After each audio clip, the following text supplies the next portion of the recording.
didn't see you there. How are you? Anyway. You're attractive and successful. Alright, we're here today to talk to you about New After the Burial, Dig Deep. one of my... Now. Oh man, I'm just so excited. I know you are. I've been waiting just so long to discuss this. This album didn't come without tragedy last year for this band when they lost their guitarist, Justin Lowe, when he took his own life. So when that situation happened, After the Burial added, they went through something a band never wants to go through. A band losing their member because they died. This After the Burial. Not only did he die. After the Burial now goes in the list with a lot of big bands that have lost band members, like Metallica, like Slipknot, Avenged Sevenfold, Suicide Silence. You really see a lot of like what a band's made of when something like this happens. Like, and the thing with Justin wasn't just like Justin just passed away. This was a very traumatic and hard thing for them to go through. This man was a victim of his mental illness, and they can't even imagine what it was like for them to have try to work through that. And it's reflective in the material. But even with this tragedy, and like the other bands we named before, they opt to go on. Absolutely. And they put out a new album. They've absolutely just outdone themselves on this record. And I can understand, I was listening to a couple other people talk about it, and I can understand how maybe some people would feel like the hype around this record was a lot, because it really is. I mean, when something like this happens, it tends to bring a lot of people towards the material, and that's Justin's legacy now. But Dig Deep is a record that I think Justin, in hindsight, would be extremely proud of.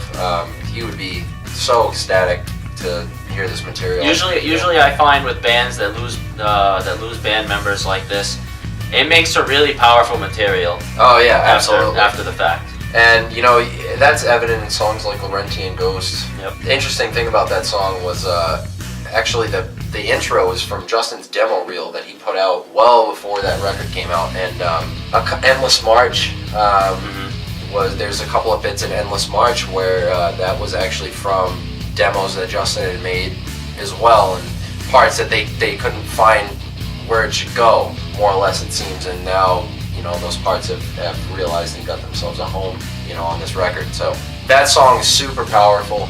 You can definitely feel the emotional turmoil. You feel it throughout the album. Through the whole record at dips and times, and it really does work itself into make an extremely powerful piece of art.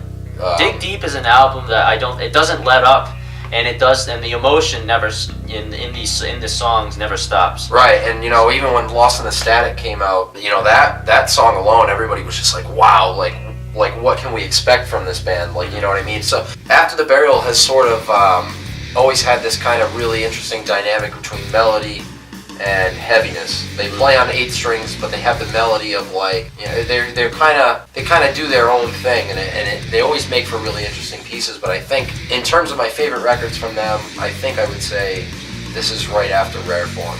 This is a testament to him. This is a testament to Justin, because he was a really powerful musician and influenced a lot of people in a new styling, semi-new styling of music that they've really expanded on. This group is a heavy hitter in this scene. So I think that this is a true representation of what this band can do. Even more so now after somebody's gone. Yeah. Like this. This record definitely was what I would hoped it would be, and a lot more. I found myself not at any point throughout the record being bored or waiting for another musical idea because I didn't like the one that was being presented at that time. It's a continuous thing of you just want to see where the piece is going to go. This band proves to me you don't need a lot of songs on an album to make it good. Right. There's only 9 songs on this album, and collectively it flows really well. Right. And it's just overall just nice to hear. I think it's just it's easier to keep a record that's short, more on track. Where if you could have 9, you could have 16.